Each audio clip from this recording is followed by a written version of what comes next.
Cinema விட்டு ஏன் போறீங்க அப்படின்ட்டு நிறைய பேர் கேக்குறாங்க. சினிமான்றது ஒரு மிகப்பெரிய ஒரு கடல்.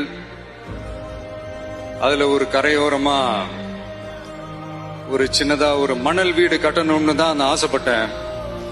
பட் அதே ஒரு மாளிகையா மாத்தி தந்தது நீங்க எல்லாரும் தான். அது மட்டும் இல்ல, நான் சினிமாக்கு வரும்போது இது எல்லாருக்குமே தெரிஞ்ச விஷயம் தான். இந்த பழைய கதை தான்.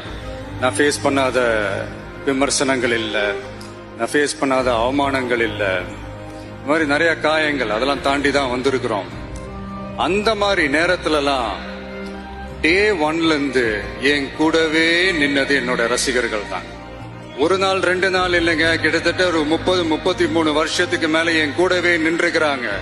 அதனாலதான் நான் என்ன டிசைட் பண்ணேன்னா, அடுத்த 30-33 வருஷத்துக்கு அவங்களோட நான் நிக்கிறோம்னு முடிவு பண்ணிட்டேன்.